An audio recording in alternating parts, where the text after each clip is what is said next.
Hello dear students, मैं मंतोष मिश्रा भारत, आपका friend, philosopher, guide और इंग्लिश का टीचर मुखर्जी नगर से। हम लोग असिस्टेंट कमांडेंट के एग्जाम में आने वाले प्रेसी, जुडिशरी में आने वाले प्रेसी और यूपीएससी कंपल्सरी इंग्लिश जो होता है उसमें जो प्रेसी पूछा जाता है उसकी तैयारी कैसे करें, इस पर क्लास लेकर मैं अभी आया हूँ और इस पर हम लोग अभी चर्चा करेंगे। हम लोग को अभी ये देखना है कि ये प्रेसी जो असिस्टेंट कमांडेंट, यूपीएससी, जुडिशरी और कई और एग्जाम के बहुत ही इंपॉर्टेंट पार्ट होता है, इस प्रेसी को हम लोग कैसे बनाएं, इस प्रेसी के मेन पॉइंट क्या होते हैं। तो इस पूरे वीडियो में मैं आपको प्रेसी क्या होता है, कैसे बनाएं, इसलिए तो बताऊंगा ही, साथ साथ प्रेसी सॉल्व करके भी दिखाऊंगा। 2019 के असिस्टेंट कमांडेंट में आया हुआ प्रेसी पर वीडियो सॉल्यूशन मैं अभी आपको इस वीडियो में दूंगा। और जो नए बच्चे हैं उनको मैं और हमारे जो पुराने बच्चे हैं उनको भी मैं एक बात बता दूं कि मैं अब टेलीग्राम पर भी अवेलेबल हूं। तो नीचे देखिए चल रहा होगा लाइन कुछ इन्फॉर्मेशन की, उस पर हमें किस टेलीग्राम पर आप कांटेक्ट कर सकते हैं वो लिखा है। तो हमें आप जो भी आपको कोई प्रॉब्लम होती है, जैसे आप कभी ऐसे लिखते हैं, कभी प्रेसे लिखते हैं, तो वो आप लिख कर हमें टेलीग्राम कर सकते हैं। मैं उसे चेक करके आपको वापस भेज दूंगा और जरूरत पड़ेगी तो मैं उस पर वीडियो सॉल्यूशन भी दूंगा।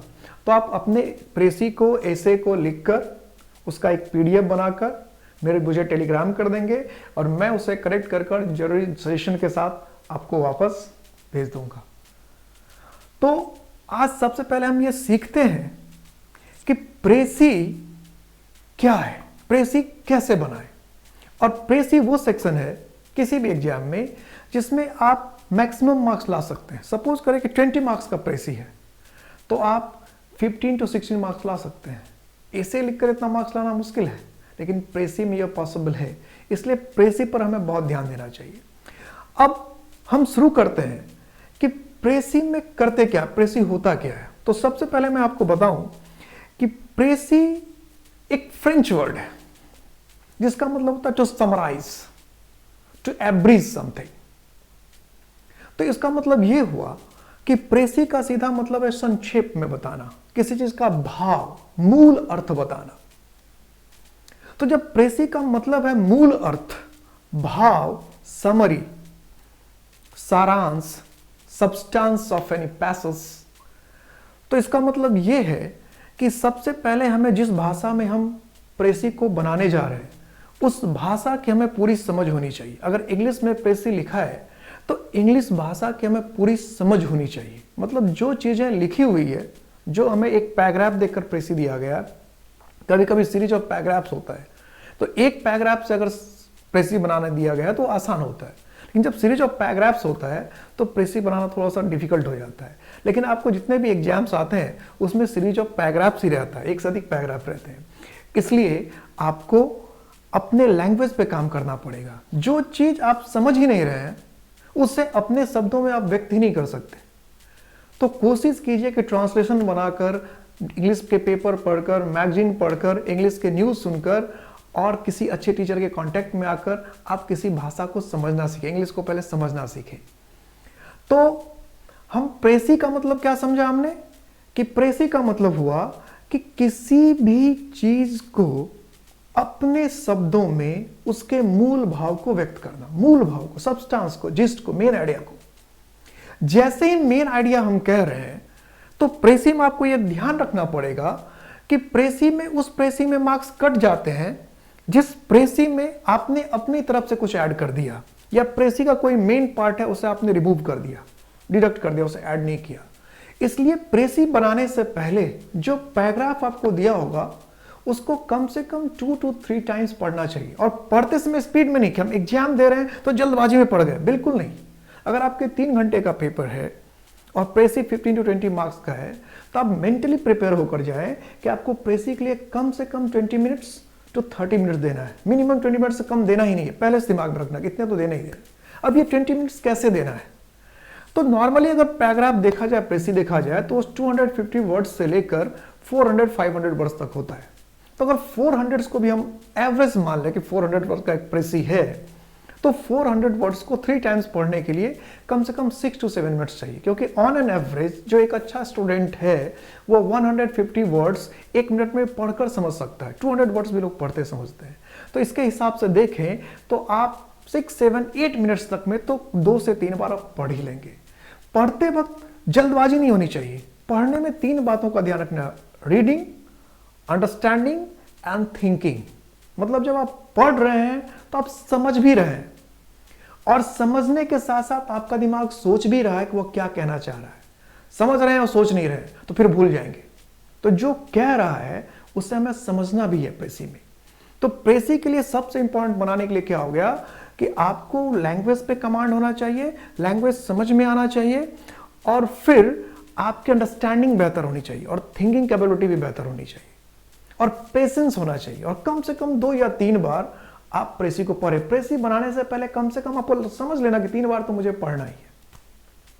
अब एक अच्छे प्रेसी की क्या क्वालिटीज होती है, एक अच्छे प्रेसी में क्या चीज होता है, इसे समझना सबसे इंपॉर्टेंट है। तो इसे हम दूसरे तरीके से भी समझ सकते हैं कि एक अच्छे प्रेसी में क्या नहीं होता है। मतलब यह कि एक प्रेसी में क्या क्या नहीं होना चाहिए, किस चीज के होने से एक प्रेसी खराब और गंदा माना जाता है, किससे मार्क्स कट जाता है। अगर इस चीज को हम जान लें तो हमारा प्रेसी अच्छा ही हो, कम से कम उस चीज को अवॉइड कर देंगे।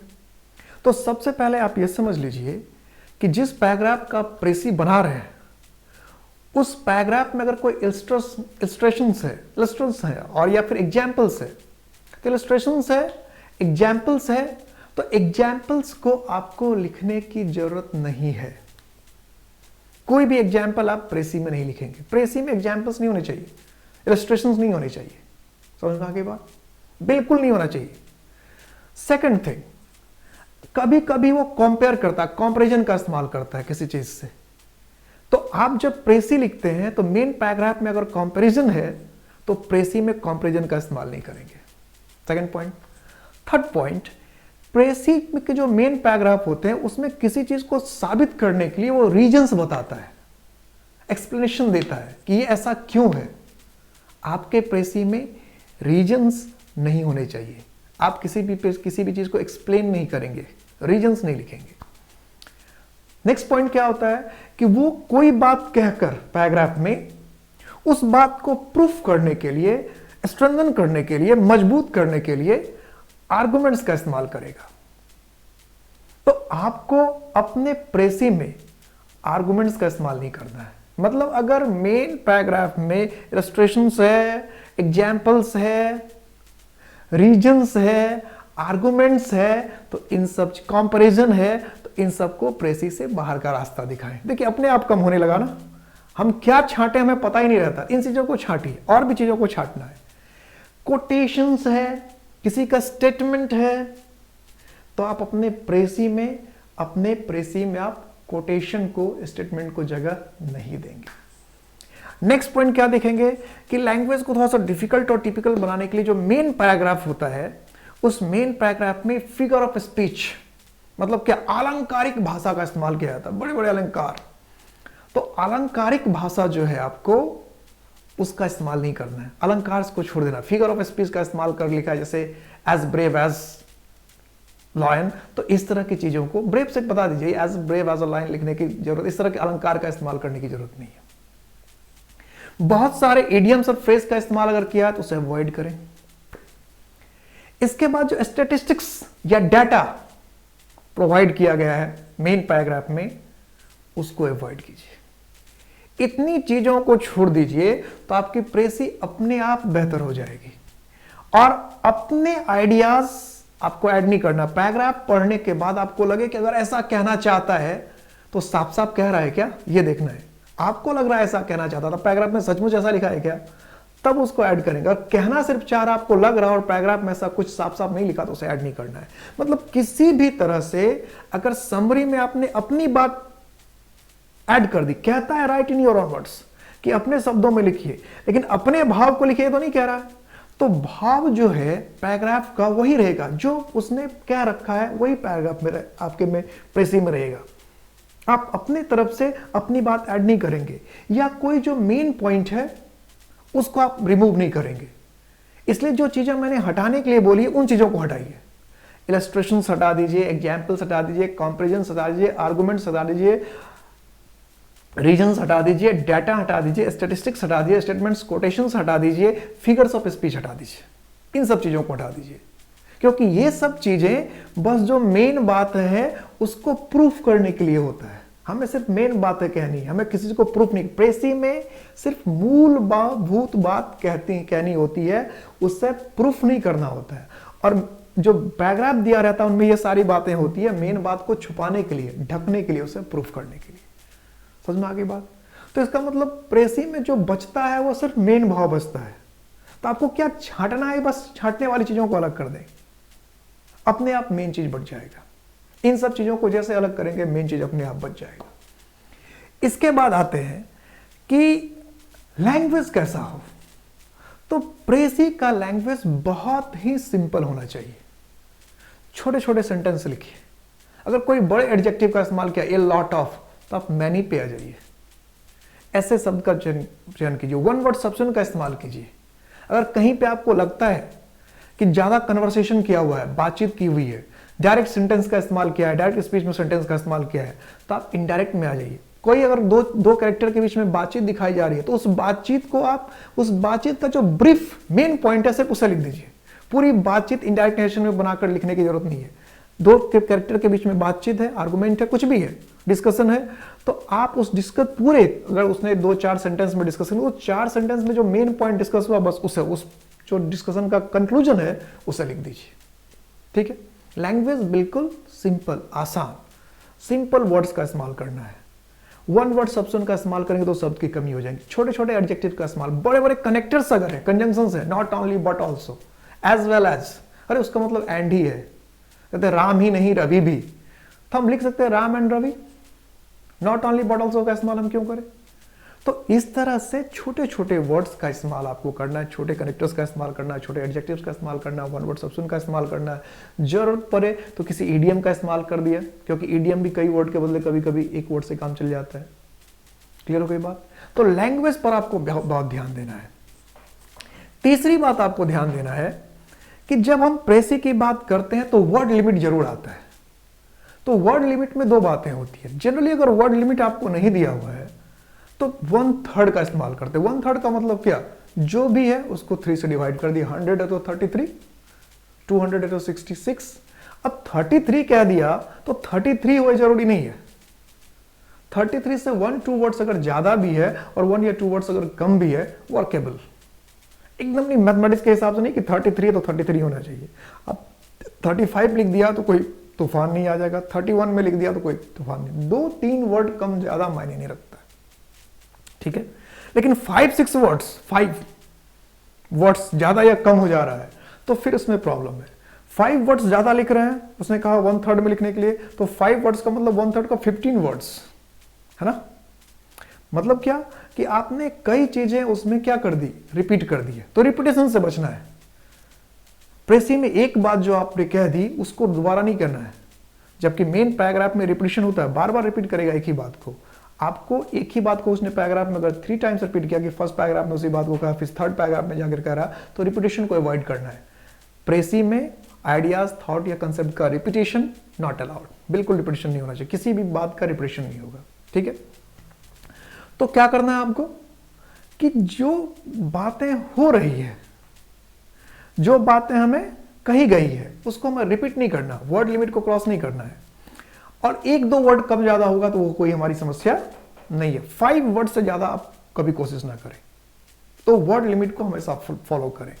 और जनरली पैराग्राफ के लास्ट में आपको वर्ड का नंबर दिया रहता है, तो उससे आप कैलकुलेट कर सकते हैं। आपको गिनने की जरूरत नहीं थी। शायद ही कोई ऐसा एग्जाम हो जो प्रेसी दे और प्रेसी के नीचे वर्ड्स नहीं थे। प्रेसी का जो पैराग्राफ होता है उसके नीचे में वर्ड्स लिखा रहता है, आप उस पर ध्यान देंगे आपको दिख जाएगा। तो 1/3 कर देना है उसे। ये तो वर्ड लिमिट की बात हुई। अब है कि प्रेसी को हम बनाए कैसे। मेन मुद्दा तो इसी का है, प्रेसी का टेंस कैसा हो। तो प्रेसी के टेंस में आप इस बात का ध्यान रखिएगा कि जो मेन पैराग्राफ का टेंस है, प्रेसी का भी वही टेंस होगा।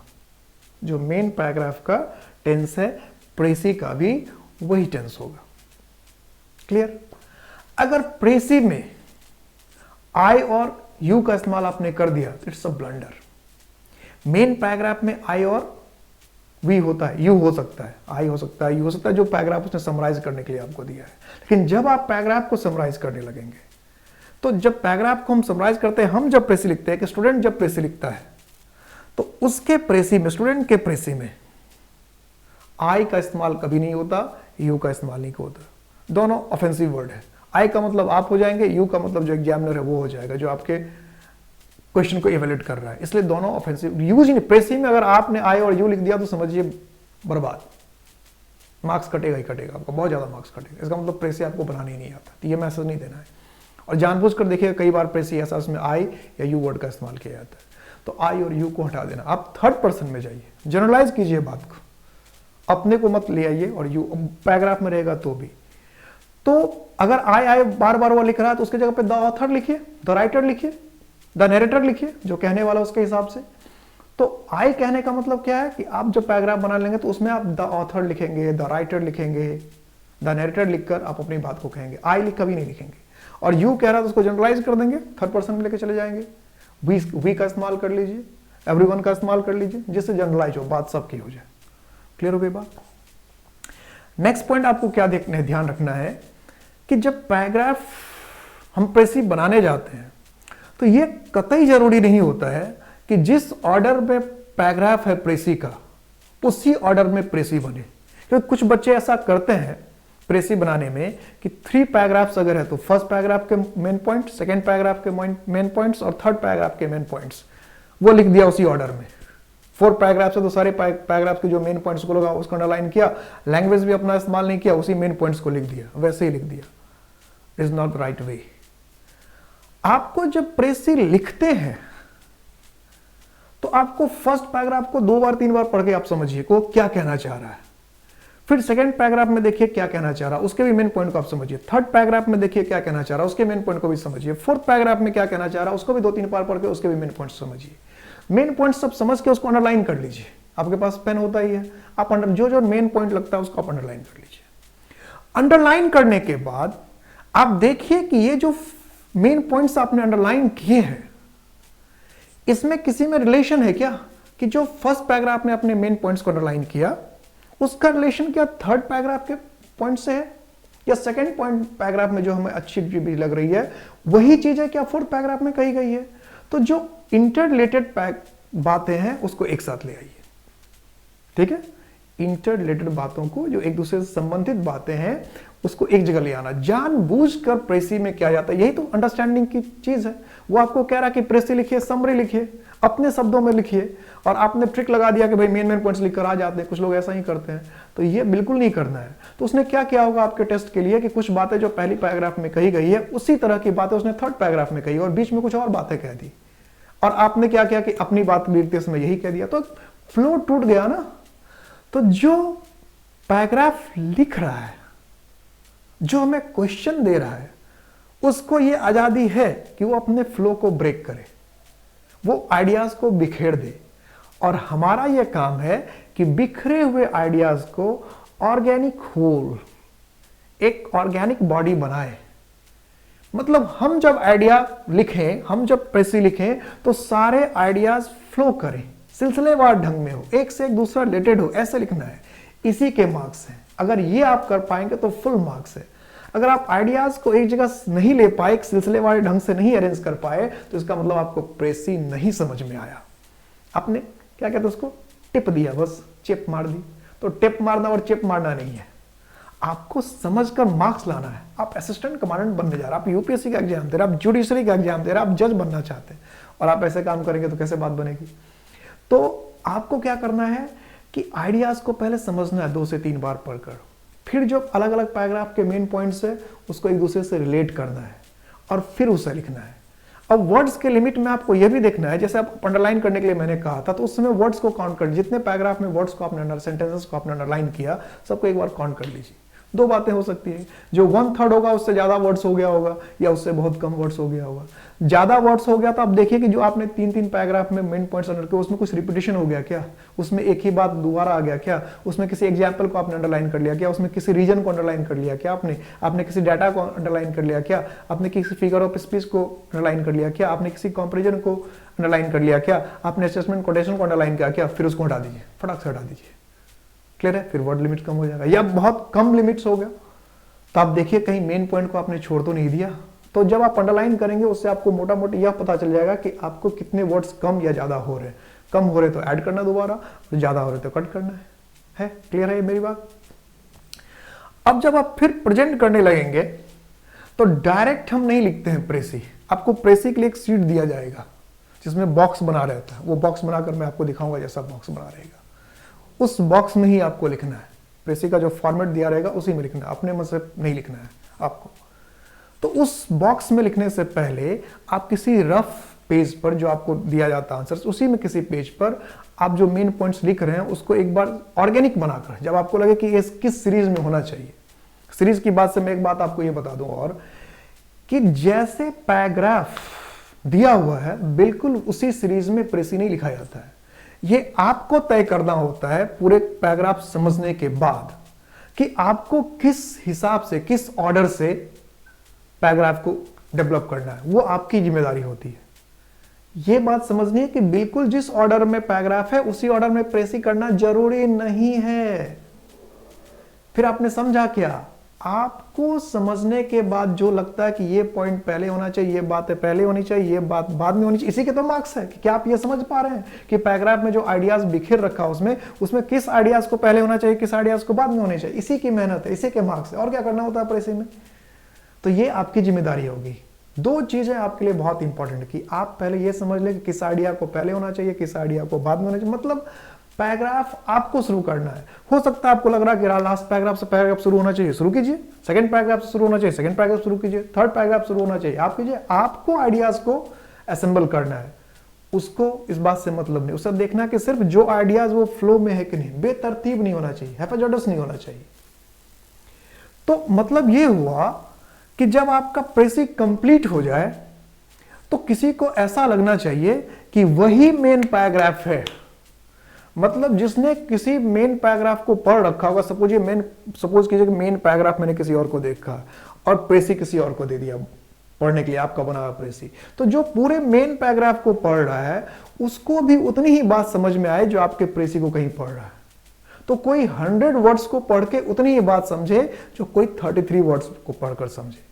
मतलब 33 वर्ड्स को जो पढ़ रहा है, जो आपके प्रेसी को पढ़ रहा है, उसको यही लगना चाहिए कि यही मेन पैराग्राफ है। उसको ये लगना नहीं चाहिए कि ये प्रेसी है, ये समरी है, ये क्वालिटी है प्रेसी की। जिस दिन आप ये करना सीख जाएंगे उस दिन आप प्रेसी के एक्सपर्ट माने जाएंगे। कि प्रेसी पढ़ने के बाद लोगों को क्या लगना चाहिए कि this is the original paragraph, this is the main paragraph. यही, ये किसी का चीज का प्रेसी है ही नहीं भाई, यही मेन चीज है, यही पैराग्राफ ही यही है। इस तरह का जिस दिन पैराग्राफ आपका बनेगा, इस तरह का प्रेसी जिस दिन आपका बनेगा, उस दिन आपको प्रेसी में मार्क्स उठाने से कोई नहीं रोक सकता। और ये एक दिन से नहीं होगा, ये कई प्रेसी को, 10-20 प्रेसी को जब आप बनाएंगे तब जाकर ये बात समझ में आती है। अब इसके बाद एक बात और मैं बताऊंगा आपको। प्रेसी में टाइटल्स का भी बहुत अहम भूमिका होता है।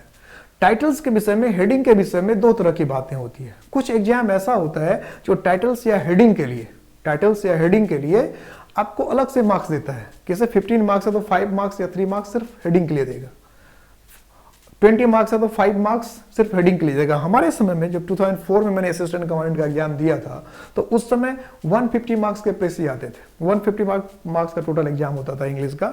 उसमें 40 मार्क्स का प्रेसी था, 50 मार्क्स के कॉम्प्रिहेंशन थे और 60 मार्क्स के ऐसे आते थे, 60 मार्क्स के। मेरा 150 में से 79 मार्क्स है। उस समय मार्कशीट दिया था, मेरे पास मार्कशीट भी है, कभी मैं टेलीग्राम पे या फेसबुक पर शेयर भी कर दूंगा। तो 40 मार्क्स के प्रेसी जो होते थे हमारे टाइम में, उसमें 30 मार्क्स हम लोग को होता था प्रेसी के लिए और 10 मार्क्स अलग से दिया जाता था टाइटल के लिए। कई बार एग्जाम में ऐसा होता है, कई एग्जाम में। और कई बार ऐसा होता है कि टाइटल नहीं सजेस्ट करने के लिए कहा जाता, साफ साफ इंस्ट्रक्शन में लिखा रहता है कि you have not to suggest the title, you have not to give the heading. तो जब क्लियर कट इंडिकेशन है, इंस्ट्रक्शन है कि आपको टाइटल नहीं देना है, टाइटल सजेस्ट नहीं करना, तो नहीं करना है, फिर आसान काम हो गया। लेकिन जब टाइटल सजेस्ट करना रहता है तो थोड़ा सा पेचीदा काम हो जाता है, और खास करके तब जब उसमें 5 मार्क्स 10 मार्क्स ऐड करता है तो फिर और ज़्यादा कॉम्प्लिकेटेड हो जाता है। फिर लोगों को डर लगता है क्या ऐसा लिख दें, क्या ऐसा लिख दें कि 10 में से 10 आ जाए, 5 में तो 5 आ जाए, अरे हेडिंग का तो मार्क्स आ जाए। आ सकता है। तो हेडिंग कहाँ ढूंढे, ये कई बच्चों का रहता है, टाइटल कहाँ से ढूंढे। तो गौर से अगर आप पैराग्राफ को पढ़ेंगे तो फर्स्ट या सेकेंड पैराग्राफ में कोई कैची वर्ड, फ्रेज या ग्रुप ऑफ वर्ड्स होता है जो साफ साफ बताता है कि यही है हेडिंग। अगर फर्स्ट या सेकेंड सेंटेंस में नहीं है तो लास्ट के 2 सेंटेंसेस में होता ही होता है कोई ऐसा वर्ड, कोई फ्रेज या कोई ऐसा ग्रुप्स ऑफ वर्ड जरूर यूज करता है वो, जिससे में साफ पता चलता है जिससे कि यही होना चाहिए। तो अगर आप एग्जाम के प्रेशर में है और उस वर्ड्स को, उस ग्रुप ऑफ वर्ड्स को या उस फ्रेज को नहीं पहचान पाते हैं, तो फिर तीसरा तरीका यह होता है कि आप पैराग्राफ को तो आपने 3 या 4 बार पढ़ा ही है, तो 3 to 4 टाइम्स आप पढ़ते हैं, और जब फिर आप लिखते हैं, जब आप लिखने लगते हैं, तो जब आप लिखते हैं या जब आप 2-3 बार पढ़ते हैं तो पूरा पढ़ने के बाद 1 या 2 वर्ड्स या आइडिया आपको क्लिक करता है, इस बात पे है, ये पूरा कॉन्टेक्स्ट ये है, मेन थीम ये है, ये स्ट्राइक करेगा। अगर आप बात समझेंगे तो स्ट्राइक करेगा। तो वो 2-3 वर्ड्स में भी आपको स्ट्राइक कर सकता है, एक सेंटेंस में भी स्ट्राइक कर सकता है। तो जो चीज आपको, या जब आप लिखने लगे तो आपके जो अपने लिखे हुए वर्ड्स है उसमें से कोई स्ट्राइक करेगा, तो आप फिर उस जो वर्ड आपको स्ट्राइक कर रहा है, जो थॉट आपको स्ट्राइक कर रहा है कि इस बात पे एक पैराग्राफ लिखा गया है, तो उसी को आप क्या करें, टाइटल बना दें। वर्ड्स के लिमिट का भी ध्यान रखिए। जो टाइटल आपके दिमाग में आ रहा है, जो टॉपिक समझ में आ रहा है कि ये सेंटेंस, ये बात है, ये कहना चाह रहा है, उस बात को आप 1 वर्ड में कह दे तो उससे बेहतरीन कुछ भी नहीं। लेकिन 2 वर्ड में कहे चलेगा, 3 वर्ड्स में कहे तो भी चलेगा। तो 1 से लेकर 3 वर्ड्स तक बहुत स्टैंडर्ड है। इसको मार्क्स काटने वाटने से कोई लेना देना है। 1 वर्ड्स में लिखकर आपने बहुत अच्छा लिख दिया तो मार्क्स मिलेगा, 3 वर्ड्स में लिखकर किसी ने बहुत अच्छा लगा तो मार्क्स मिलेगा। लेकिन आपने लिखा 1 वर्ड में, लेकिन उसको पैराग्राफ के कॉन्टेक्स्ट, मेन थीम से कोई लेना देना नहीं है, तो 1 वर्ड में लिख देने से आपको मार्क्स मिल जाएगा, ऐसा कुछ नहीं है। आप 3 वर्ड्स का यूज करें, आप 5 वर्ड्स का यूज करें, आप एक सेंटेंस ही बना लें 5 to 6 वर्ड्स का, तो भी आपका मार्क्स नहीं कटेगा। लेकिन अगर उसका रिलेशन नहीं बन पा रहा है आपके प्रेसी के थीम से, और उस टॉपिक को देखकर लोगों को नहीं लग रहा कि ये बात इसमें होगी, तो जैसे मैंने आपको क्या कि पूरा पैराग्राफ पढ़कर आपको एक आइडिया स्ट्राइक करता है इसमें तो ये बात कह रहा है। इसी तरह से जब कोई आपका प्रेसी पढ़ रहा है, टाइटल पढ़ रहा है, तो टाइटल पढ़ के उसको ये समझ में आना कि प्रेसी में ऐसी बातें होंगी। अब टाइटल में कुछ और लिखा है, प्रेसी में वो बात है ही नहीं, तो फिर मार्क्स किस बात का होगा। तो टाइटल पढ़ के लोगों के दिमाग में यह आना चाहिए कि क्या बात होगी उसमें, और कोई चीज पढ़कर आपको ये क्लिक कर जाना चाहिए कि इसमें क्या बात है, तो अपने आप टाइटल बन जाएगा। तो टाइटल 1 से 3 वर्ड का बहुत अच्छा माना जाता है, 5 वर्ड्स का भी वर्केबल है, लेकिन आप कम से कम वर्ड्स में लिखें तो ज्यादा बेहतर है। और टाइटल या तो फर्स्ट पहले या दूसरे सेंटेंस में होता है, लास्ट के जो 2 सेंटेंस है उसमें हो सकता है, या फिर आप जब पैराग्राफ पढ़ते हैं तो बीच में कहीं छुपा हुआ हो सकता है, बीच में भी कभी कभी छुपा होता है। तो पैराग्राफ का ही कोई कैची वर्ड, कैची फ्रेज या ग्रुप ऑफ वर्ड्स पकड़कर आप बनाने की कोशिश करें तो ज्यादा बेहतर, जो पैराग्राफ में ही यूज किया है। नहीं अगर उसे समझ में आ रहा तो आपको जो पैराग्राफ में समझ में आया है, जो आपको क्लिक कर रहा है, जो स्ट्राइक कर रहा है, जो आपके दिल में बात आ रही है, ये तो पैराग्राफ में ये बात कह रहा है, उसको आप टाइटल में यूज करें। और टाइटल सजेस्ट करने के लिए नहीं कह रहा, तो बिल्कुल ना करें, छोड़ दें। टाइटल सजेस्ट तभी करें जब आपको टाइटल सजेस्ट करने के लिए कहा गया है। क्लियर हो गई बात। अब जो हम बनाने जा रहे हैं प्रेशी, तो एक प्रेशी को देखकर, जो 2019 का प्रेसी है असिस्टेंट कमांडेंट का, वो प्रेसी मैं आपके सामने ला रहा हूं और आपके सामने आपके साथ साथ मैं डिस्कस कर रहा हूं। तो आपको उस 2019 के असिस्टेंट कमांडेंट का ये प्रेसी है, ये प्रेसी आपको बोर्ड पे दिखेगा और मेरे सामने क्वेश्चन है, मैं क्वेश्चन पढ़ूंगा, आप देखिए कि मैं कैसे बनाता हूं, और फिर यही चीज आपको करनी है एग्जाम में।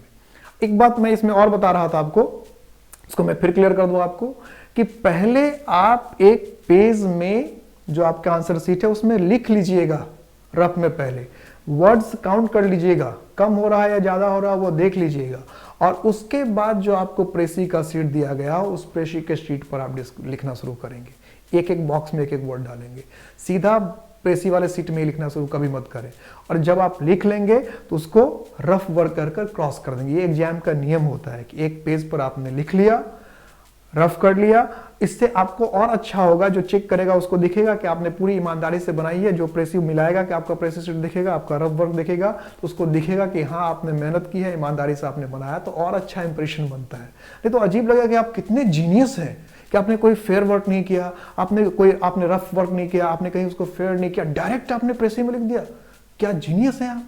तो इतना जीनियस बनने की जरूरत नहीं है, आप नॉर्मल स्टूडेंट की तरह रिएक्ट कीजिएगा। पहले रफ में बना लीजिएगा, फिर उसे प्रेसी वाले शीट में बनाइएगा, और बनाने के बाद उसे क्रॉस कर देंगे रफ वर्क लेकर, ठीक है। तो 2019 का असिस्टेंट कमांडेंट का प्रेसी आपको दिख रहा है, स्क्रीन पर दिख रहा होगा मेरे सामने क्वेश्चन में, क्वेश्चन को पढ़ रहा हूं जरा देखिए। क्या है कि attempt a precis of the given passage in 1/3 of its length, कि जो भी लेंथ दिया है इस लेंथ के 1/3 में आपको प्रेसी अटेम्प्ट करना है। To not suggest a title, मना कर दिया, टाइटल सजेस्ट नहीं करने के लिए कह रहा है, तो आप टाइटल सजेस्ट नहीं करेंगे। Write as far as possible in your own words, मैंने कहा था कि जब आप प्रेसी बनाते हैं तो सबसे ज्यादा मार्क्स इसी के हैं कि आपने ऑन वर्ड्स में लिखा है, क्या अपने शब्दों। आप अपने शब्दों में लिखने का यह मतलब मत समझ लीजिएगा कि सारे अपने शब्द लिखने, सारे वर्ड्स बदल देने हैं। अपने शब्दों में लिखने का मतलब कि सेंटेंस जो इसने लिखा उसको हूबहू कॉपी नहीं करना, सेंटेंस आप उसको अपनी तरह से बनाइए।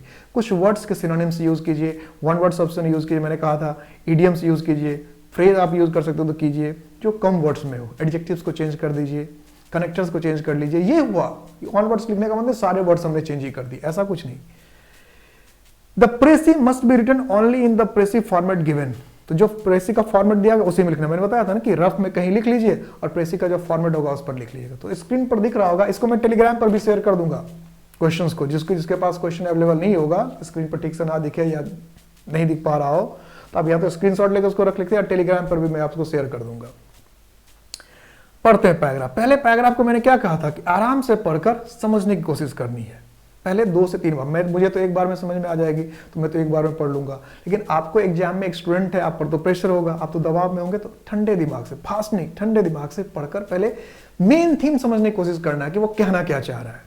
तो क्या कह रहा है, रिलीजन अकॉर्डिंग टू गांधी, कि गांधी के हिसाब से religion is more or less का मतलब क्या, कमोबेश, अ वे ऑफ लाइफ, जीवन जीने का तरीका। इसे मैंने टाइटल कहा था, तो टाइटल देखिए यही मिल गया इसका। अगर टाइटल लिखना हो तो हम क्या लिखते हैं, religion a way of life, बन गया टाइटल ना, पहले में ही इत्तेफाक से ऐसा हो गया। जरूरी नहीं हर पैराग्राफ में ऐसा होगा, या कोई इससे भी बेहतर टाइटल हो सकता है, लास्ट में भी कुछ हो, क्योंकि मैंने कहा था लास्ट के 2-3 सेंटेंस होते हैं, पहले सेंटेंस मिल गया, लास्ट के 2 सेंटेंस में मिल सकता है, बीच में भी कहीं इससे बेहतर मिल सकता है, लेकिन एक टाइटल तो यहां मिल गया, religion a way of life. Title अगर लिखना होता 5 मार्क्स, अगर उसको अलग होते तो मजा आ जाता। And as such is the personal concern of the individual, और क्या इस तरह से पर्सनल कंसर्न, यानी किसी भी व्यक्ति का कंसर्न का मतलब क्या, कि किसी व्यक्ति की निजी सोच, निजी चिंता का ये क्या है, ऑफ द इंडिविजुअल, किसी व्यक्ति का ये निजी मामला। क्या कि पर्सनल कंसर्न का मतलब क्या, निजी मामला है किसी व्यक्ति का। Who has to choose his way of life, जिसको अपना जीने का तरीका चुनना, अपने जीवन का तरीका चुनना है। तो मतलब इसका क्या सेंस निकल रहा है कि रिलीजन गांधी जी के हिसाब से हर व्यक्ति के जीने का अपना तरीका हो गया, यही इसका मेन पॉइंट हुआ। But if an individual has the freedom to take to the religious way of his own liking, कि अगर किसी व्यक्ति को इस बात की आजादी है कि अपनी पसंद का, हिज ओन लाइकिंग का मतलब अपनी पसंद के रिलीजन को, रिलीजियस वे को, धार्मिक तरीके को वो चुने, ही must also have a tolerance, तो उसको इस बात का भी टॉलरेंस होना चाहिए, मतलब क्या, बर्दाश्त करने की क्षमता होनी चाहिए, सहिष्णुता होनी चाहिए, and a respect for the points of view, और रेस्पेक्ट होना चाहिए क्योंकि for the points of view का मतलब दृष्टिकोण, that others might have chosen for themselves, कि जो पॉइंट्स ऑफ व्यू, जो दृष्टिकोण दूसरों ने अपने लिए चुना है, उसके लिए टॉलरेंस होना चाहिए। जैसे कुछ लोग होते हैं ना कि आपकी बात को तो कहेंगे कि भाई तुम सेकुलर हो जाओ, सहिष्णु हो जाओ, लेकिन हम अपनी बात करेंगे, हमें कोई इंटरफेरेंस बर्दाश्त नहीं। तो ऐसा नहीं होगा। अगर आप ये उम्मीद करते हैं कि दूसरे आपके धार्मिक मामले में टांग ना आ रहा है, तो आपको भी दूसरे के धार्मिक मामले में टांग नहीं अड़ाना है। अगर आप चाहते हैं कि मैं अपनी धर्म से बिल्कुल समझौता नहीं करूंगा, तो दूसरे को भी आप धर्म से समझौता करने के लिए नहीं कह सकते हैं। सब अपने अपने धर्म में जिसको जैसा जीने आ रहा है वैसा वो जिए, यही होना चाहिए कि मुझे जो अच्छा लग रहा है मुझे मानने दीजिए, और आपको जो अच्छा लग रहा है वो आप मानिए। देयरफॉर इसलिए ही रिकमेंड्स, इसलिए ही रिकमेंड गांधी जी के रिकमेंड्स करते हैं, यानी वो क्या करते, प्रशंसा करते हैं किस बात की, that the attitude towards different religions, जो हमारा एटीट्यूड है, हमारी जो प्रवृत्ति है डिफरेंट रिलीजन्स, अलग अलग धर्म के प्रति, must be one of tolerance and respect. वो क्या होना चाहिए, टॉलरेंस, सहिष्णुता का होना चाहिए और सम्मान का होना चाहिए। तो मोटा मोटी यहां से क्या बात निकल के आ रही है कि हमें अपनी धर्म को मानने की आजादी है और दूसरे के धर्म को भी उसे मानने की आजादी है, हमें सबके प्रति टॉलरेंस होना। बात रिपीट हो रही है यहाँ पे, तो यही एक बार लिख के छोड़ रखा है, हमें दूसरे धर्म के प्रति रेस्पेक्ट होनी चाहिए। रिपीट कर रहा है, इसी 4 पैराग्राफ में 2 बार बातें रिपीट हो गई, तो इस रिपीटेशन को अवॉइड करना मेन पैराग्राफ पे। इन हिज ऑन केस, उनकी अपनी ही केस लेगा तो it is much more than that, कि इससे भी ज्यादा है। क्या है, although sometimes N impression is created, कि हालांकि कभी कभी एन इंप्रेशन मतलब एक छाप क्रिएट हो जाती है, that he has a special liking for Hinduism, क्योंकि वो हिंदू थे तो कभी कभी ऐसा लग सकता है कि उनके लिए विशेष लाइकिंग, विशेष पसंद है, किसके लिए, हिंदुइज्म के लिए। His attitude towards other religions is one of reverence, reverence का मतलब क्या था, सम्मान, और उनका जो एटीट्यूड है दूसरे धर्म के प्रति वो सिर्फ सम्मान का। देखिए गांधी जी पर एक तरह से आरोप लगाना हो गया, नहीं, कभी कभी ऐसा लगता है कि उनके भाव से उनके दिल में खास जगह है हिंदुइज्म के लिए, और चूंकि बड़े आदमी है, बड़े नेता थे, तो दूसरे क्लियर नहीं होंगे, साफ साफ नहीं दिखाएंगे, तो वो दूसरे धर्म के प्रति जो उनका रवैया सिर्फ सम्मान का, और स्पेशल फेवर क्या है, अपने धर्म के प्रति, ऐसा लग रहा है, कभी कभी ऐसा इंप्रेशन क्रिएट हो जाता है। He was born in a Hindu family, वह हिंदू फैमिली में पैदा हुए थे, and so the way and the atmosphere in which ये ग्रू, कि जो जिस तरीका से और जिस माहौल में वह ग्रू के, बढ़े, एंड डेवलप्ड, विकसित हुए, इम्प्लांटेड इज माइंड, इम्प्लांट का मतलब स्थापित करना, in mind the elements and tenets of Hinduism, elements का मतलब क्या हुआ, तत्व, हिंदुइज्म का मतलब, टेनेट्स का मतलब क्या, मूलभूत विचार। अब हिंदू यानी हिंदू के मूलभूत विचार और उसके तत्व जो उसके दिमाग में बैठेगा। अब ये जो पूरा पैराग्राफ है अभी जो हम लोग पढ़ रहे हैं, ये एग्जाम्पल है, इसको अवॉइड करना है। समझ में आ गई बात। अभी तक मेन बात क्या हुई, मेन बात पैराग्राफ का ये है कि इन धर्म जो है वो जीवन जीने का तरीका है, हमें अपने तरह से जीने का तरीका है, इसी तरह से दूसरों को उसके तरह से जीने का तरीका है। हमें दूसरे धर्म के प्रति सहिष्णुता होना चाहिए, सम्मान होना चाहिए, इतनी मेन बात है। अब गांधी जी का एग्जाम्पल लेकर के वो हिंदू फैमिली में पैदा हुए थे, हिंदू धर्म के सिद्धांत को मानते थे, हिंदू धर्म के प्रति उनकी चाहत थी, दूसरे धर्म के प्रति सम्मान था, ये सब ये पैराग्राफ को लेना, ये सिर्फ एग्जाम्पल हुआ। ये इस बात का आप कह सकते हो रीजन वो दे रहा है कि क्यों, कैसे गांधी जी के सारे सो इलस्ट्रेशन देकर क्या साबित करना चाह रहा है, यही बात है। क्लियर हो गई बात। तो इसको हटाना है, इसको ऐड करने की जरूरत नहीं है। क्लियर हो जा रहा है। बट ही नेचुरली, स्वाभाविक रूप से, the Gita and the Ramayan became his 2 invariable companions. Invariable का मतलब क्या, जो कभी बदले नहीं, अचर। कंपेनियंस पाओगे मैथमेटिक्स में, इनवेरिएबल कंपेनियंस का मतलब क्या, साथी। तो गीता और रामायण आपको पता है हिंदू धर्म के बेसिक क्या है, आइडियोलॉजिकल बुक्स है, तो वो उनके क्या हो गए, दोस्त बन गए। जनरली सबको पता रहता है गीता और अगर रामायण की बात करें तो।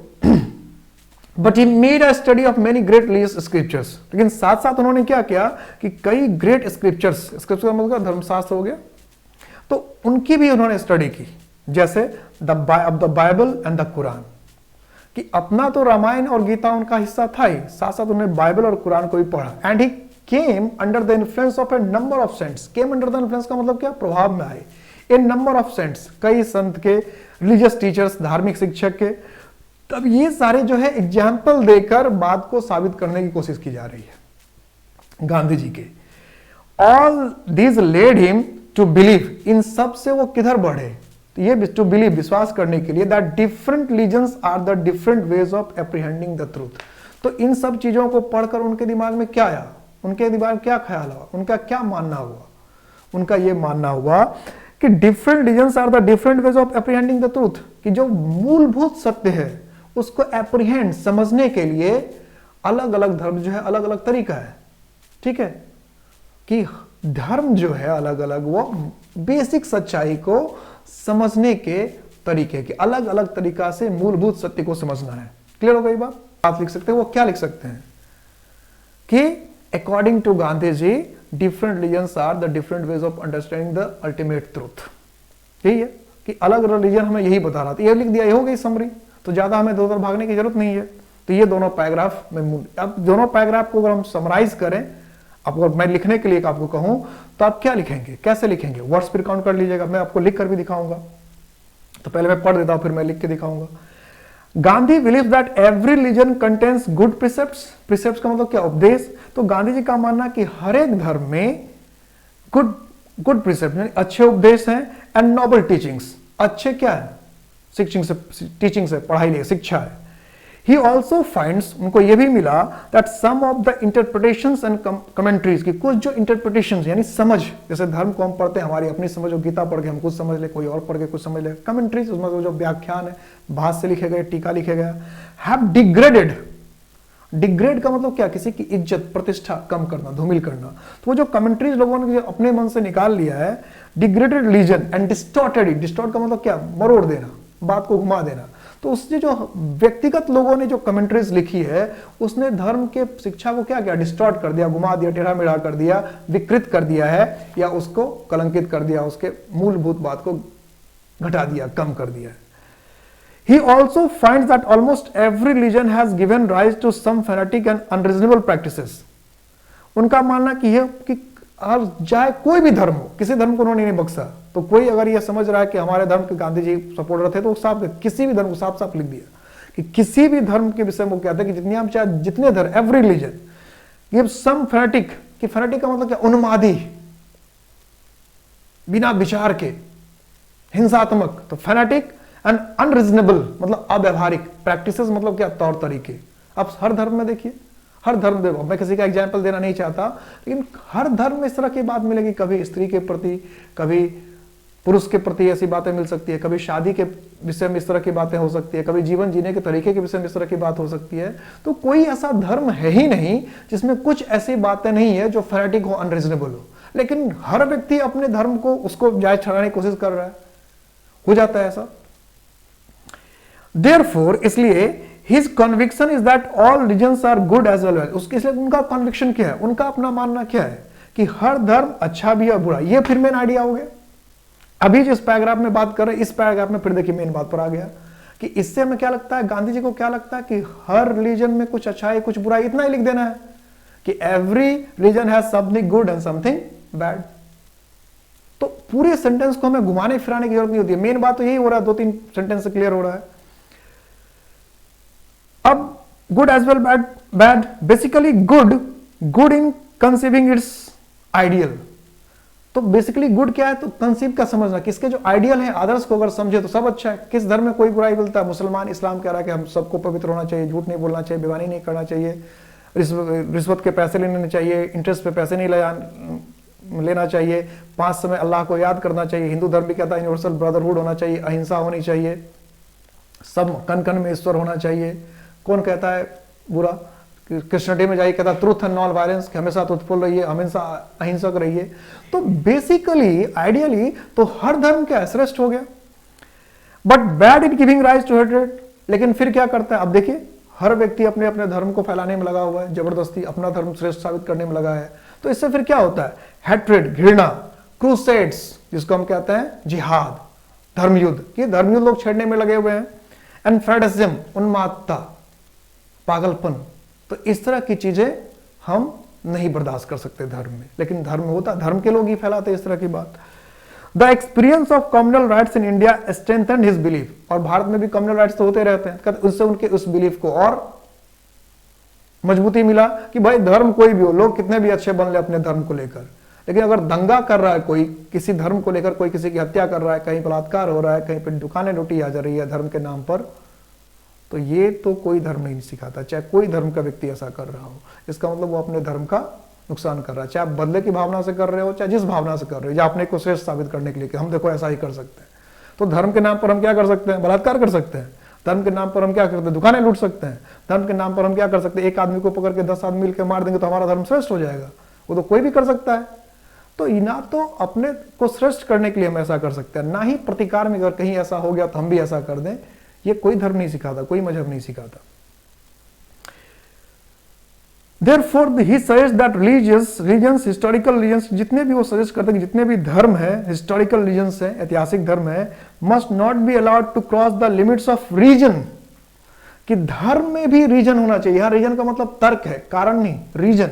कि तर्क अगर तर्क को आप दरकिनार कर देंगे, तर्क को आप नहीं मानेंगे, तो फिर धर्म मानना खतरनाक हो सकता है. तर्क होना चाहिए. और हर धर्म की बात तो मैं नहीं जानता, लेकिन मैं अब जो हिंदू धर्म की थोड़ी बात करूं तो मैं बता दूं कि इसमें जितनी भी खराबी, बुराई, अच्छाई हो, लेकिन जो भी हमारे सचमुच के संत होते हैं वो हमेशा कहते हैं कि आप साइंटिफिकली बातों को समझने की कोशिश करें. चाहे वो विवेकानंद ने कहा हो, चाहे रामकृष्ण परमहंस ने कहा हो, सब ये कहते हैं कि साइंटिफिक होइए. धर्म में साइंस होना चाहिए, साइंटिफिकली. बस किताब में लिखा है तो हम मान लेना. विवेकानंद साफ साफ कहते हैं जो चीजें लिखी है उसको एक्सपीरियंस करो, तब जाके. किताब में बहुत सारी बातें लिखी है, सबको आप कैसे मान लेंगे? तो जो चीजें हम एक्सपीरियंस करेंगे, प्रैक्टिकल करेंगे और सच होगा तभी मानेंगे, ऐसे नहीं मानेंगे. Reason of sober reason. Sober का मतलब क्या? गंभीर, लॉजिकल. तो रीजन भी एकदम सोबर, गंभीर, सबको लेकर चलने वाला तर्क होना चाहिए. यानी कि हमें तर्क में फिट बैठकर और किसी के तर्क में फिट बैठे ना बैठे, मुझसे मतलब नहीं है. एज ही कॉल्स इट, जैसा कि वो खुद कहते हैं, ही इज कन्विंस्ड, वो आश्वस्त है, that he is this element of rationality. Rationality का मतलब क्या हुआ? विवेक पूर्णता.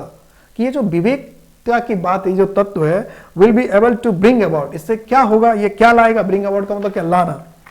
What can be called, जिसको हम कह सकते हैं, a fellowship of all regions. देखिए फिर ये लास्ट लाइन में देखिए आ गया. ये भी हो सकता था टाइटल. क्या लिखा है इसको? वन वर्ड में क्या कर रखा है?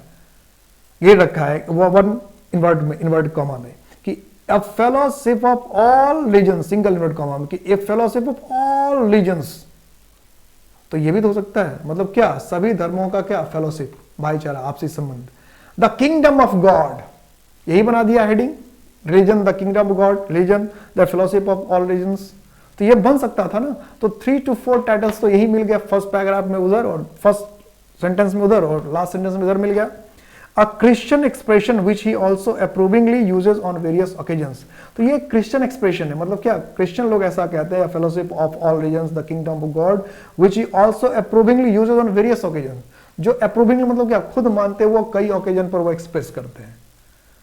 तो अब ये पूरा तैयार हो गया पैराग्राफ हमारा. ठीक है, पूरे पैराग्राफ को हमने समझ लिया. अब इसमें जो जो बातें अंडरलाइन होती जाती तो हम कर सकते थे. अब अगर इसके मेन पॉइंट को मैं अपने तरफ से लिखूं, मैं आपके सामने बना के दिखा रहा हूं, तो मैं क्या लिखता, कैसे लिखता इसके मेन पॉइंट्स को. अब ये पैराग्राफ तो है, बोर्ड पर से हटा दूं, बोर्ड पर मैं लिख लूं फिर, तो आप लोगों को कोई दिक्कत नहीं होगी. क्वेश्चन तो आप देख सकते, टेलीग्राम पर होगा, ये अवेलेबल होगा. तो अब क्या कह रहा है कि religion according to Gandhi is more or less a way of life. तो हमने क्या किया, इसको बना दिया, गांधी जी को हटा दिया कि religion is a way of life. अभी रफ कर रहे हैं. And as such is the personal concern of the individual who has to choose his way of life. But if an individual has the freedom to take to the religious way of his own liking, he must also have tolerance and respect for the point of view that others might have chosen for themselves. अब कह रहा कि आपको freedom है अपने धर्म को मानने का, तो दूसरे को भी फ्रीडम है अपने धर्म को मानने. यही बात पूरे में कहना चाह रहा. बहुत लंबा चीज लिखा था. इसको अगर हम अपने शब्दों में लिखे तो क्या लिखेंगे? Everyone can choose his way of life and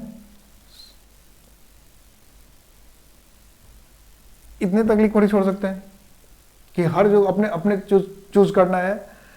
और इसमें लिखते हैं सो ही शुड नॉट, या शुड ऐसा लिखते हैं, so he should respect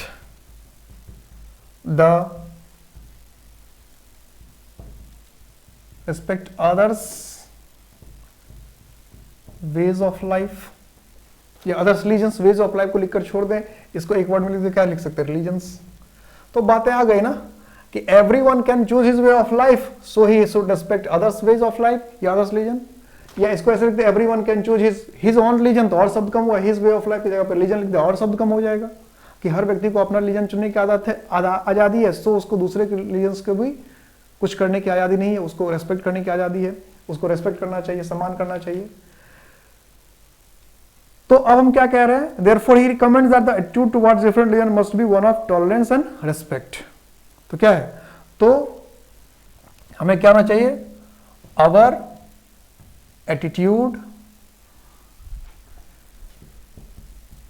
should be of tolerance and respect, कि हमारा जो एटीट्यूड होना चाहिए किसका होना चाहिए, टॉलरेंस, यही है। अब अगले में क्या क्या, वो पूरे हिंदू फैमिली में पैदा हुआ था, हिंदू के रिस्पेक्ट थे, इन सब की बात कर रहे हैं वो, ठीक है। तो अब अगर हम गांधी, इसमें अगर शुरू में ही बात करें तो ये लिख सकते थे कि ये सारी की सारी क्या बात है, अकॉर्डिंग टू गांधी। तो ये बात हम शुरू में लिख सकते थे, अकॉर्डिंग टू गांधी, तो अब और क्लियर हो जाएगा। अब अगर हमें इसमें से लास्ट के 2 पैराग्राफ में से लेना है तो हम क्या लिख सकते हैं कि he was born in a Hindu family का मतलब क्या, ही was a Hindu, he had respect for the Ramayana and the Gita. He had respect for other religions too. इतनी ही बात लिख देंगे, हो गई बात। अब ज्यादा दूसरे धर्म के प्रति भी उनका सम्मान था। अब एग्जाम्पल देके भी लिख सकते थे, ही स्टडीड कुरान, बाइबल, तो आप चाहे तो दे सकते हैं। ऐसे में अगर जब कम पड़ेगा तो हम जोड़ लेंगे, अभी तो हम तो सोच के कि 1/3 में ही लिखना है। और इसमें क्या सेकंड पैराग्राफ में क्या है कि and also all this led him to, कि उन्होंने ढेर सारे चीजों को पढ़ा, तो क्या कहेंगे, he studied different religious books and contacted several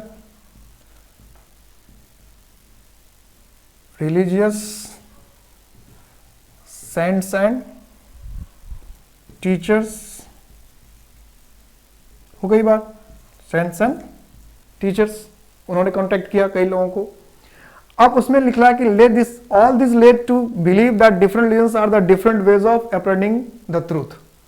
अब ये मेन पॉइंट था, इसको लिखना हम छोड़ नहीं सकते थे। तो क्या होगा, दस ही केम टू रियलाइज दैट, क्या समझ में आया उनको, that different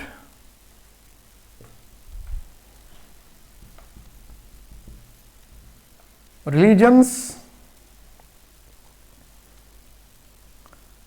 are the different ways of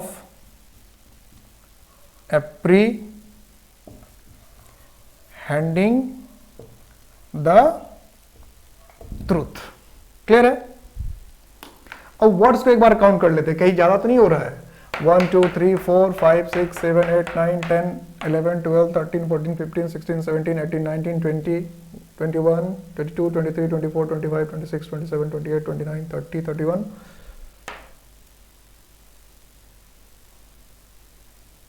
38 39 40 41 42 43 45 44 45 46 47 48 49 50 51 52 53 50 4 55 56 57 58 59 60 61 62 63 64 65 66 67 68 69 70 1 2 3 4 74 75 76 77 78 80 words.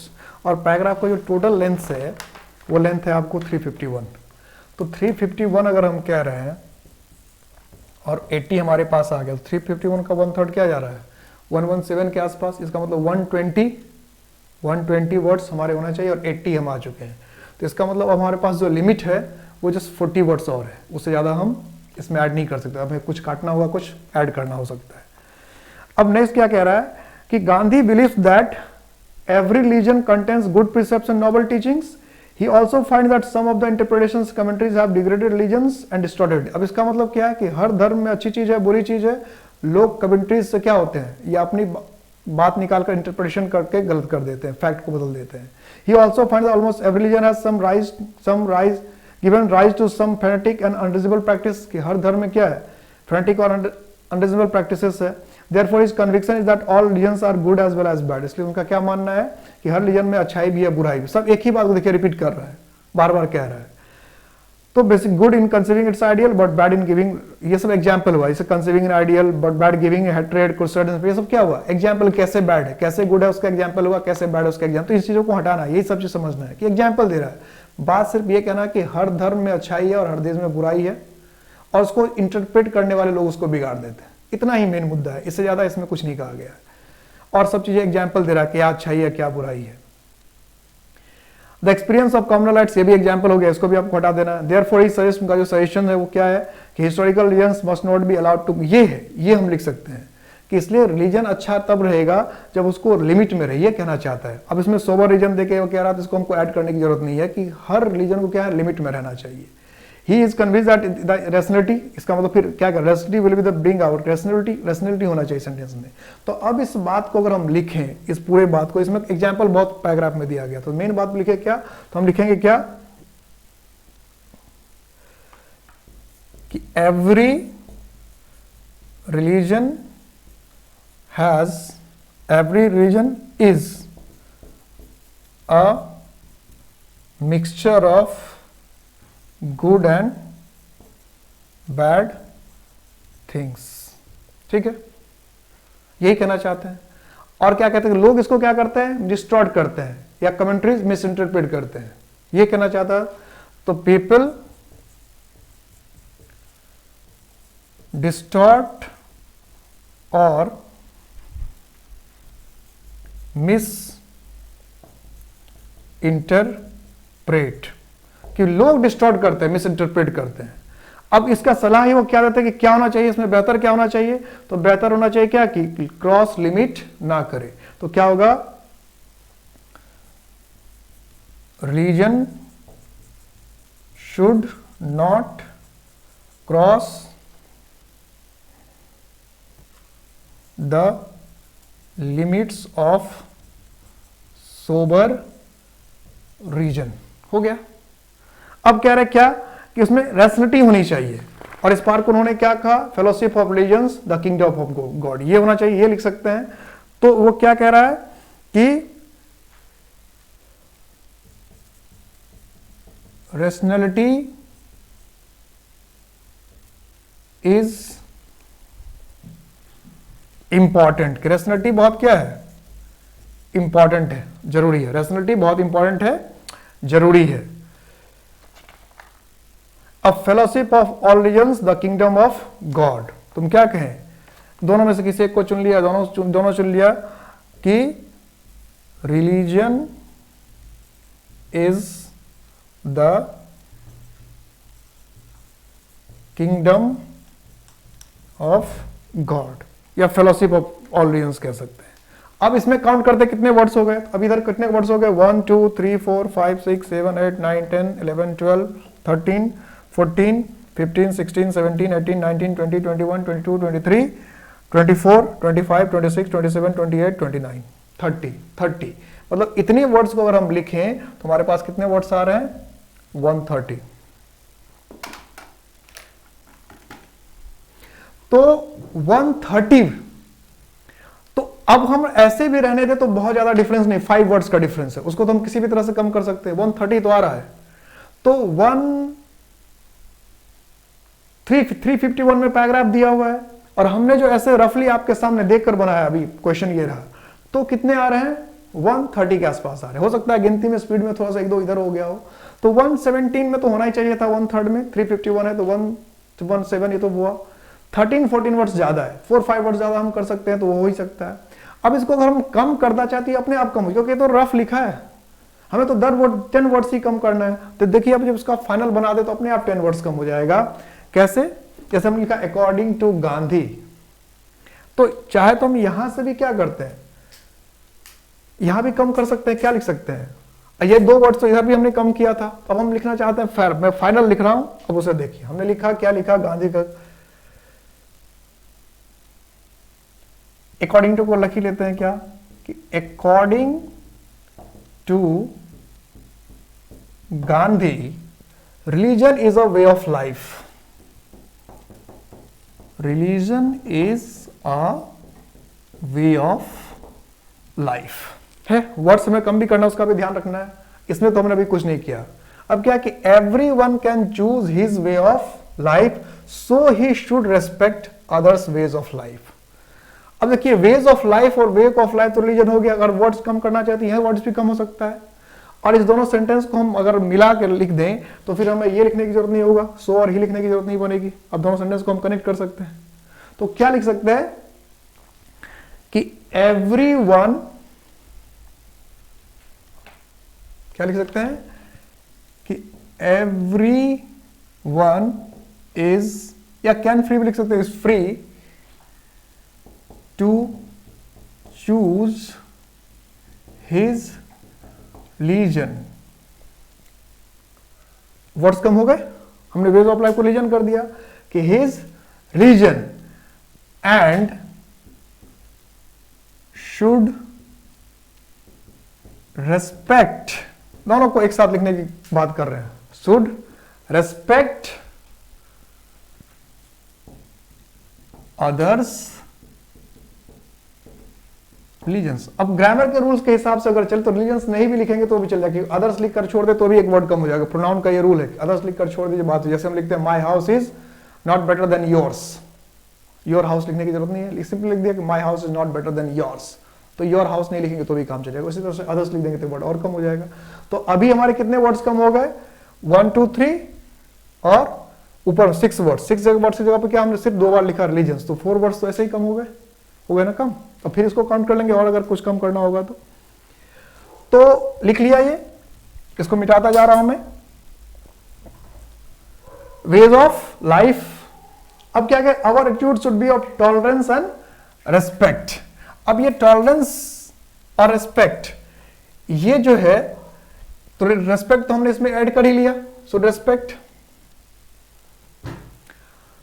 तो ये अब क्या लिख सकते हैं कि टॉलरेंस एंड रेस्पेक्ट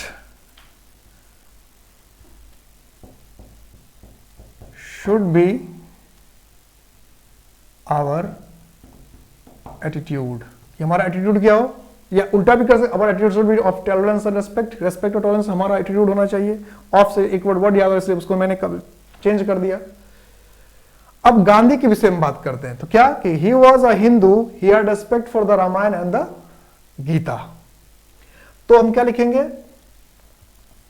कि he was a Hindu and studied, sentence को कम करने के वर्ड करके रेस्पेक्ट फॉर, अब इसी में कर दिया, ही हैड रेस्पेक्ट फॉर के वर्ड कम हो गए ना ये दोनों सेंटेंस। इसलिए मैंने क्या था, एक बार रफ करना, अपने आप आइडिया आ जाएगा क्या कम करे। And studied the Ramayan and the Gita, हो गया। इसमें भी कम हो गया। अब देखिए 1 2 3 4 5 6 7 8 9 10 11 12 13, अभी क्या होगा 1 2 3 4 5 6 7 8 9 10 11, 2 वर्ड तो यहां भी कम हो गए। तो 6 वर्ड तो हमने ऐसे ही कम कर लिया, 31 से जा रहे थे, अब 23 के आसपास आ गया है, हो गया ना। तो देखिए हम आ गए ना अपनी लिमिट पे। अब अगर जैसा ये है वैसा भी लिख दें तो 120 के आसपास हम चले जाएंगे, 23 के पास। तो मैंने क्या कहा था कि जो 3-4 वर्ड्स आगे पीछे होगा तो कोई वैल्यू, मतलब अब 1-2 वर्ड कम कर दे तो भी हमारा क्या है, बन जाएगा पैराग्राफ। या ज्यादा कम हो जाएगा तो एक आध वर्ड हम और ऐड कर लेंगे। अब क्या कह रहा है कि he had respect for other religions too. He has studied different religious books and contacted several religious saints and teachers. अब इसको अगर हम कम करना चाहे तो हम ऐसा लिख सकते थे,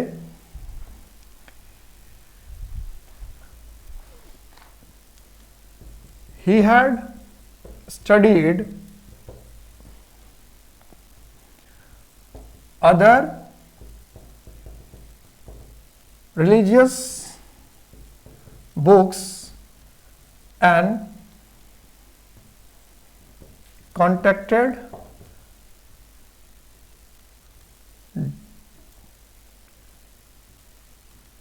रिलीजियस में भी उसको और कम कर दे, डिफरेंट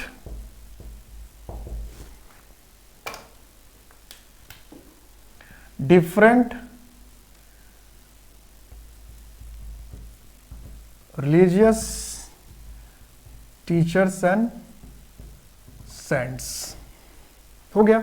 अगर हम गीता कुरान नहीं भी लिख रहे तो भी बात बन जा रही है कि he had studied other religious books and contacted different religious and teachers. अब इससे क्या हुआ, ही केम टू रियलाइज हमने लिखा था, तो इसी में लिख सकते थे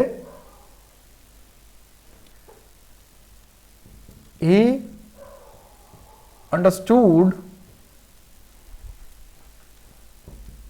that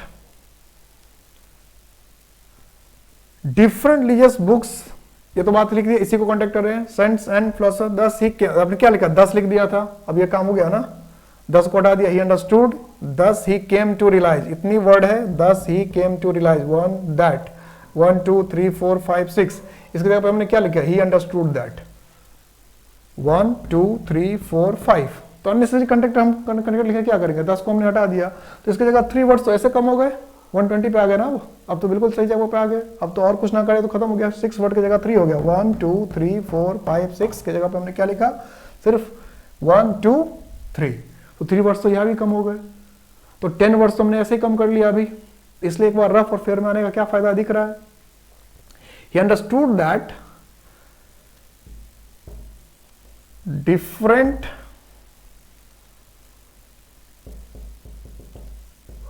religions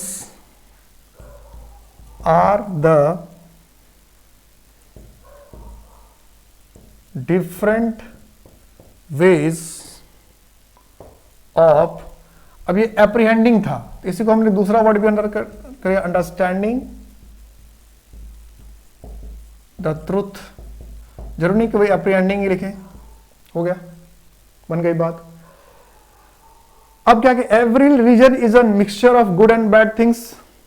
अब जैसे ये थिंग्स ही लिख रहे हैं, इसको लिखने की जरूरत नहीं, थिंग्स ऐसे गुड और बैड से भी काम चला देते, तो हमने लिखा कि every religion is a mixture of, या ऐसे लिखते हैं, every religion has good and bad things.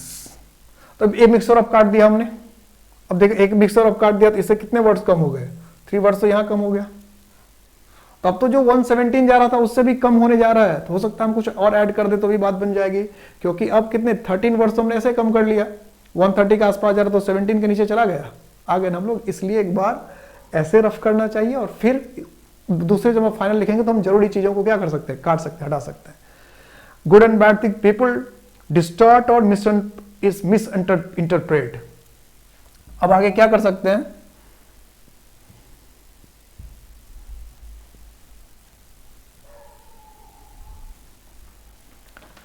People या फॉलोअर्स लिख दिया कि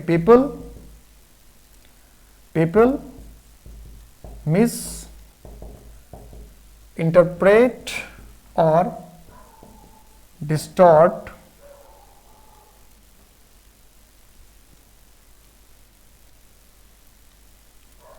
कह सकते टेनेट्स ऑफ रिलीजन या प्रिंसिपल्स ऑफ रिलीजन या theory, there the ideas of religion, कुछ ऐड कर दिया, यहां वर्ड ऐड हो गया, रिलीजन के आइडिया को डिस्टॉर्ट करता है, और नहीं भी लिखेंगे तो भी कम जाए, लेकिन थोड़ा सा बेटर करने के लिए हमने ये लिख दिया कि धर्म के आइडिया को डिस्टॉर्ट या मिस इंटरप्रेट कर देते हैं। अब आगे क्या कह रहे हैं वो कि religion should not cross the limits of sober reason. अब should not cross the limit है तो इसको हम लिख सकते हैं should be within the limits of, तो भी वर्ड्स ज्यादा असर नहीं पड़ेगा, तो ऐसे भी रख सकते हैं, तो ऐसे भी रख सकते हैं चाहे तो कि religion should be within sober, limits नहीं लिखेंगे तो भी, विद इन कह दिया तो किसी के अंदर ही हो गया, तो हमें लिमिट्स लिखने की आदत, ये तो लिमिट्स है 3 वर्ड्स की भाग हो जाएगा, विद इन लिख देने से ये फायदा होगा। इसलिए मैंने क्या कहा था कि लैंग्वेज पे कमांड होना चाहिए। तो reason should be within sober reason, क्या होना चाहिए, सोबर रीजन के अंदर होना चाहिए। कम हो गया ना, विद इन लिखने से द लिमिट्स ऑफ लिखने की जरूरत नहीं पड़ी। अब क्या कह रहा है कि rationality is important, reason is the kingdom of God. तो अब रैशनैलिटी किसका पार्ट हो गया रीजन में, और तो इसी को अगर इसमें ऐड करना चाहे कि reason should be within sober reason and rational, तो रैशनैलिटी के लिए अलग सेंटेंस बनाने की जरूरत नहीं पड़ी ना, ये उड़ गया कि रीजन क्या लिखा था, रैशनैलिटी इज इंपॉर्टेंट, कि रैशनैलिटी बहुत महत्वपूर्ण है, उसको हमने क्या किया 2 वर्ड में काम चला दिया, एंड रैशनल। तो रैशनैलिटी इज इंपॉर्टेंट 3 वर्ड लिखने की जरूरत नहीं पड़ी, 2 वर्ड से काम कब चल गया, 1 वर्ड और कम हो गया। देख रहे कैसे कम होता जा रहा है। अब लास्ट में क्या लिखा था कि religion is the kingdom of God, ये तो पैराग्राफ में ही था कि उनके हिसाब से क्या कह रहे थे कि rationality will be the bring about what can be called a fellowship of all religions, the kingdom of God, a Christian expression which he also approvingly uses on various occasions। तो ये इसका क्या मतलब होगा, ये दोनों चीजों को हम पैराग्राफ में भी इस लास्ट लाइन को लिख सकते हैं। तो हम क्या कहें,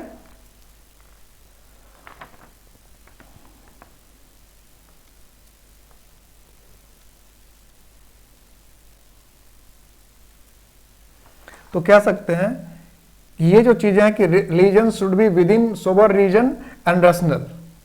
इससे क्या होगा कि अगर रीजन में रहेगा और रैशनल होगा तो ये क्या बना देगा, तो it will make it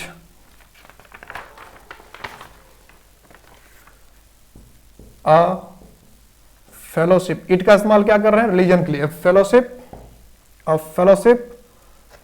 of all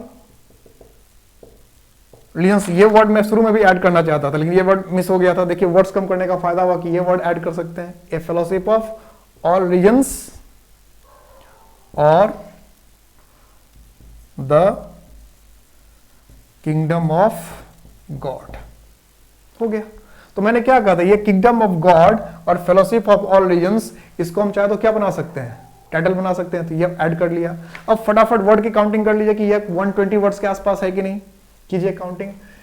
1 2 3 4 5 6 7 8 9 10 11 12 13 14 15 16 17 18 19 20 21 22 23 24 25 26 27 28 29 30 40 41 42 43 44 45 46 47 48 49 50 51 52 53 54 55 56 57 58 59 60 61 62 63 64 65 66 67 68 69 70 71 72 73 74 75 76 78 79 80 81 82 83 84 85 86 87 88 89 90 91 92 93 94 95 96 97 98 99 100 101 2 3 4 5 6 7 8 9 10 11 12 13 113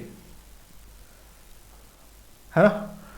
तो 351 था, 117 में हमें लिखना था और 113। मैंने क्या कहा था कि 3-4 वर्ड्स कम होता है या 3 वर्ड ज्यादा हो, एक सेंटेंस और हो जाता है 120 पर, इससे कोई फर्क नहीं पड़ता। 113 है, 113 इट्स ओके वर्केबल, और 120 भी हो जाता तो कोई फर्क नहीं पड़ता। लिमिट क्या था हमें 170, 2-3 वर्ड कम ज्यादा से कोई फर्क नहीं पड़ता।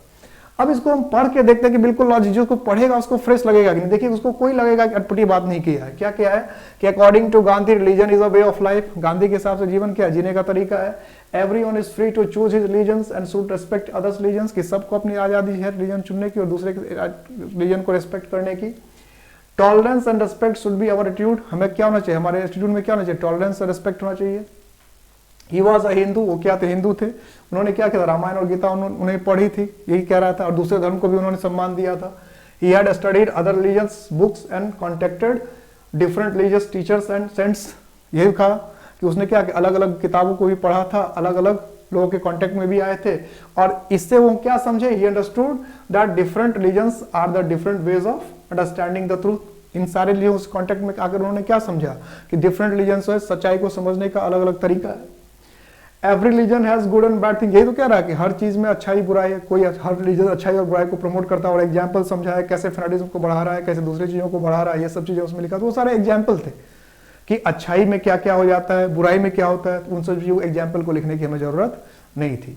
हो गया। और लोग क्या करते हैं, अपने धर्म को मिस इंटरप्रेट करते हैं, इसलिए अच्छाइयाँ बुराइयाँ ज्यादा फैल जाती है। तो लोग पीपल मिस इंटरप्रेट मतलब गलत समझते हैं और distort the ideas of religions के, जो रिलीजन के मेन आइडिया है उसको लोग या तो मिस गलत समझ लेते हैं या डिस्टॉर्ट करते हैं, घुमा फिरा देते हैं। तो मेन बात आगे जो कहना चाह रहे थे उस पैराग्राफ में।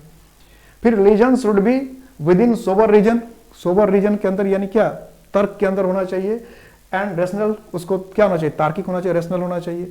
अब अगर सोबर रीजन में रहेगा और रेशनल होगा तो इससे क्या होगा कि इट विल मेक इट क्या, इससे धर्म क्या बन जाएगा, ए फेलोशिप ऑफ ऑल रिलीजन्स, कि जब वो अपने लिमिट में रहेगा तो हर रिलीजन में सारे रिलीजन का फेलोशिप होगा, बंधुत्व होगा, यानी सारे रिलीजन के प्रति उसमें सम्मान होगा, क्योंकि सारी बात सारे रिलीजन एक ही बात करेगा, असहिष्णुता की बात करेगा, प्रेम की बात करेगा, कॉपरेशन की बात करेगा, है ना। And the kingdom of God, सारे धर्म क्या होगा, किंगडम ऑफ गॉड के फिर कहीं कोई बात ही नहीं होगी। तो अब ये सारे जो वर्ड्स होते हैं उसको जब हमें लिखना रहता है तो आपको एक शीट दिया जाएगा जिसमें इस तरह के बॉक्स बने रहते हैं, ठीक है। और हेडिंग लिखने के लिए होता है। तो अगर हेडिंग लिखना है तब तो इस लाइन के इसमें 3 बॉक्स है, तो इसमें 2, 3, 4 बॉक्स जो भी लिखना है उसमें से हमें अगर बनाना होता है इसको हम हेडिंग देते तो क्या लिखते, द किंगडम ऑफ गॉड लिख देते हेडिंग में अगर देना होता। नहीं तो फिर इस चीज को हम चुनना शुरू करेंगे, इसमें से अकॉर्डिंग है तो एक बॉक्स में अकॉर्डिंग, 2 इसमें। और वर्ड्स जब हम काउंट करते हैं तो आर्टिकल प्रीपोजिशन सारे काउंट करते हैं इंग्लिश में, ये ध्यान रखिएगा। और किसी को डाउट हो तो आप इसमें जो पैराग्राफ में है इसमें लिखा हुआ है 351 वर्ड्स, तो इसमें जाके काउंट कर लिया कि आर्टिकल भी काउंट हुआ है कि नहीं, अपने आप आपको क्लियर हो। क्योंकि बहुत सारे लोग कहते हैं आर्टिकल को छोड़ देना चाहिए, प्रीपोजिशन को छोड़ देना चाहिए, हेल्पिंग वर्ब को छोड़ देना चाहिए, ऐसा कुछ नहीं होता है। सारे पार्ट्स ऑफ स्पीच हैं, पार्ट्स ऑफ स्पीच मतलब होता है वर्ड्स, तो सबको काउंट करना है, आर्टिकल को भी काउंट करना है, प्रीपोजिशन को भी काउंट करना है, सबको काउंट करना है। और यकीन ना हो तो 351 इस पैराग्राफ में है, काउंट कर लीजिएगा। एक बार आर्टिकल को छोड़ के काउंट कीजिएगा, देखिएगा कितना आता है, हेल्पिंग वर्ब को छोड़ के काउंट कीजिएगा, प्रीपोजिशन को छोड़ के काउंट कीजिएगा, और एक बार सबको काउंट कीजिएगा, अपने आप समझ में आए। तो जो वर्ड भी आपने लिखा है सबको काउंट करना है। उसके बाद क्या करना है कि एक एक बॉक्स में इसको एक एक वर्ड को डालना है। जहां फुल स्टॉप आ जाए तो फुल स्टॉप जिस वर्ड के साथ आएगा उस वर्ड के साथ, सपोज कि इस बॉक्स में मुझे फुल स्टॉप लिखना है तो वर्ड भी इसी बॉक्स में आएगा, और फुल स्टॉप को दूसरे बॉक्स में मत डाल देना है। जिस बॉक्स में सेंटेंस खत्म हो रहा है उसी बॉक्स में वो वर्ड भी आएगा। सपोज कीजिए कि यहाँ एटीट्यूड आया तो जिस बॉक्स में एटीट्यूड आएगा फुल स्टॉप भी उसी वर्ड में आएगा। पैराग्राफ चेंज करने की आपको जरूरत नहीं होती है, 117 वर्ड ही 3 वर्ड से, तो आप सीरीज में लिखते जाएंगे सबको, एक बॉक्स में एक वर्ड। वर्ड के काउंटिंग में एक चीज और ध्यान रखिएगा कि अगर कोई नाम आगे से गांधी है, गांधी की जगह पर अगर मोहनदास करमचंद गांधी होता तो मोहनदास करमचंद गांधी एक ही वर्ड होता, नाम को एक ही वर्ड काउंट करते हैं। या कोई वर्ड अगर हाइफन से ऐसे कनेक्ट कर दिया हमने, 2 वर्ड के बीच में हाइफन है, उसको एक ही काउंट किया जाएगा। और कोशिश कीजिए कि उसको एक बॉक्स में लिखें, ठीक है। हाइफनेटेड वर्ड को 2 वर्ड अगर हाइफन जुड़ा तो उसको एक ही बॉक्स में लिखे, इतनी जगह रहती है उसमें लिखने के लिए। लेकिन अगर कोई नाम आ गया तो आप चाहे तो एक बॉक्स में अगर नाम आ गया तो बॉक्स में लंबाई तो एक ही बॉक्स में पूरा नाम लिख दीजिए, या 3 बॉक्स का इस्तेमाल कर लेंगे आप तो वो भी चलेगा, लेकिन काउंटिंग में वो नहीं आएगा। तो बेहतर ये रहेगा कि जब आप नाम में एक, या तो नाम को अवॉइड करें या नाम का एक वर्ड पिक कर लें, कोई 3 वर्ड पूरा पिक करने की जरूरत ही नहीं है। नहीं, अगर 3 वर्ड ही पिक करना तो एक ही बॉक्स में लिख दे, क्योंकि इधर तो क्या रहता है बॉक्स का नंबर दिया रहता है। तो सपोज कि अगर 3 बॉक्स का इस्तेमाल आपने कर लिया तो काउंटिंग तो इधर 5 लिखी होगी, तो जो एग्जामिनर होगा तो उसको 5 के हिसाब से काउंट कर लेगा, तो आपकी वर्ड बेवजह बॉक्स में ज्यादा हो जाएगा। तो वर्ड लिखने का, नाम लिखने का तरीका ये होगा कि नाम का कोई एक वर्ड ही चुन ले, चाहे मेन वर्ड चुन ले चाहे टाइटल चुन ले, ज्यादा बेहतर तरीका वो होगा। क्योंकि नाम में भले 3 वर्ड है, काउंट एक किया जाएगा, लेकिन जब बॉक्स में आप लिखते हैं तो बॉक्स या तो 3 लिखना पड़ेगा, एक बॉक्स में आप 3 का यूज करेंगे, 3 वर्ड का यूज करेंगे तो वो देखने में अच्छा नहीं लगेगा, फिर काउंटिंग बिगड़ जाएगी बॉक्स में। तो एक बॉक्स में एक ही वर्ड लिखना है, ठीक है। ऐसे आप लिख लेंगे, कोई दिक्कत नहीं होगी। और फिर उसको क्या करना है, स्टेपल कर लेना है। अगर कोई कंफ्यूजन अभी भी रह गया हो प्रेसी में, अभी भी कोई दिक्कत होगी तो आप मुझे व्हाट्सअप नंबर दिया है, नीचे चल ही रहा है, तो आप व्हाट्सअप नंबर पर मुझे व्हाट्सअप कर दीजिए। कोई बात है तो उसे देख लीजिए, पूरी अच्छी तरह से देखकर समझिएगा। सॉल्व मैंने कर दिया, प्रेसी कैसे सॉल्व करना है करके मैंने आपको दिखा दिया है। उम्मीद करता हूं कि आप इसी तरह से प्रेसी बनाएंगे, आपकी यह वीडियो मदद करेगी। और अगर आपको ये वीडियो पसंद आ रहा तो अधिक से अधिक बच्चों तक पहुंचने दीजिए, क्योंकि 20 को एग्जाम है, तो मैं चाहता हूं कि एग्जाम के पहले अधिक से अधिक बच्चे देखकर कम से कम प्रेसी सॉल्व करना सीख लें, प्रेसी सॉल्व करें और एग्जाम में अच्छे मार्क्स लाएं। तो इस वीडियो को अधिक से अधिक लोगों तक, स्टूडेंट तक पहुंचने दें। Thanks for watching, take care.